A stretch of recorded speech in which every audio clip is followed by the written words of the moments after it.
In the 20 plus years that I have been covering American politics, working for progressive media, every single presidential election cycle, we get Democrats, starting all the way back in 2004 when I started. Is this the year that Texas is going to turn blue?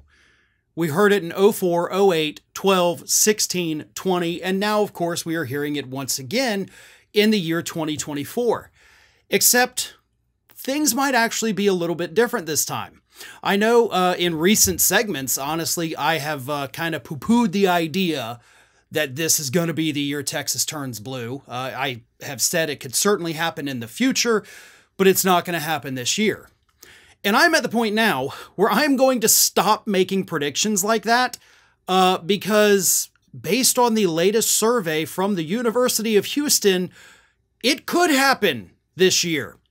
The University of Houston came out with a poll that I gladly admit is kind of proving me wrong, although not quite yet. But according to this new poll, Donald Trump's lead over the Democratic opponent, who at this point obviously is Kamala Harris, has been cut in half. He was beating President Biden, a month or so ago by 9 points in the state of Texas. And now Donald Trump only has a 4-point lead over Kamala Harris in the state of Texas. Let me read you this, because it's not just bad news for Donald Trump either. Ted Cruz is also in deep, deep trouble in Texas. Here's what the poll said.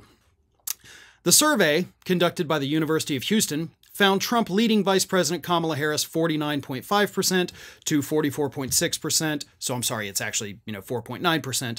While Ted Cruz led Representative Colin Allred 46.6% to 44.5% in Texas, which is a substantial turnaround from an earlier poll that found the Republican nominee leading President Joe Biden by 49% to 40%. Trump is plus 4.9, so we're going to call that 5. Cruz is plus 2. And here's the funnier part about Ted Cruz's poll numbers. The margin of error in the poll was 2.65%. So if the margin for error is 2.65% and Ted Cruz only has a 2.1% lead, that means technically, by definition, it is actually a statistical tie. That is insanely shocking. And here's why this turnaround has happened. A poll conducted in June by the university's Hobby School of Public Affairs found Biden with just 40% in a head-to-head matchup with Trump.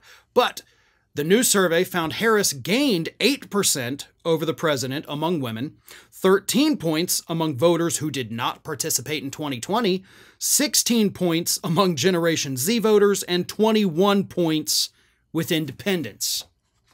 So Harris has now energized people in Texas who either were not old enough to vote in 2020, so these are new voters, so that could change the landscape in the state of Texas. She won over people that simply didn't vote in 2020. Now they're saying, okay, I'll vote this year, and I'm not going to vote for the Republican. The independents, the people who either election, maybe I'll go this way, maybe I'll go that way, I don't know. They're going to Harris. This is insane. And of course, obviously, Harris is making huge strides with women as Donald Trump continues to turn away suburban women voters. Now, here's the thing. And this is what is really interesting to me about this.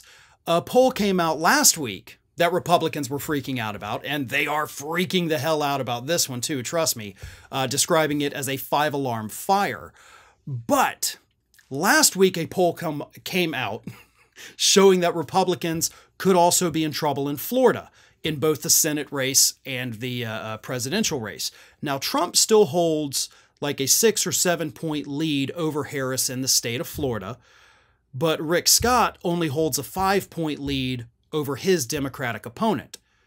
And a 7-point lead for Trump and a 5-point lead for Scott last week caused huge panic within the Republican Party.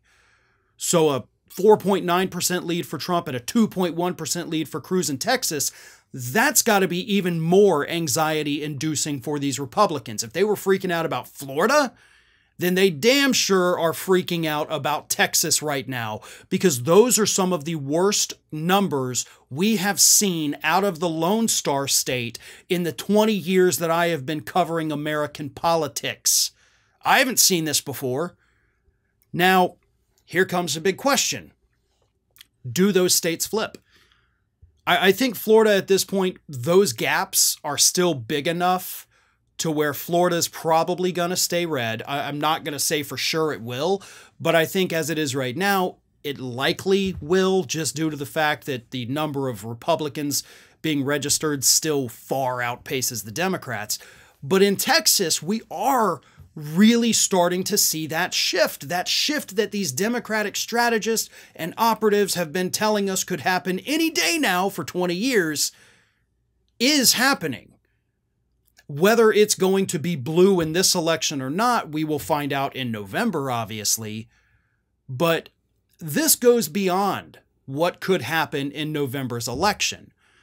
Because if Texas suddenly becomes a state where Republicans can only win by 1 or 2%, and a lot of that, of course, is due to changing demographics, younger voters coming of age, and now they're registering to vote.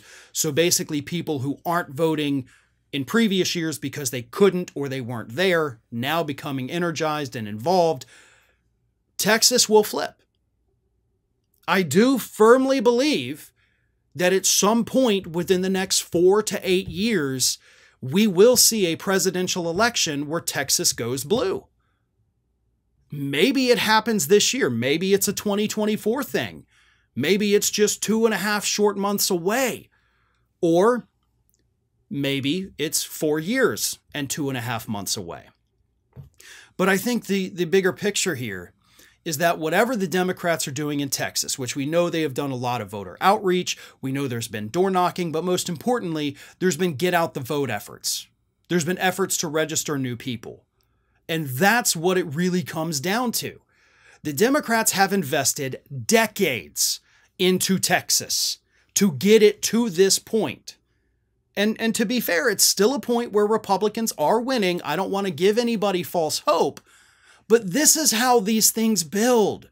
And that's why it does drive me crazy when people every year are like, no, we're going to turn it blue this year. Y'all got to respect the work, and you have to respect the time it takes to build these things. I know everybody wants instant gratification, right? Like, well, we sent people to register voters a month ago. Why aren't we winning?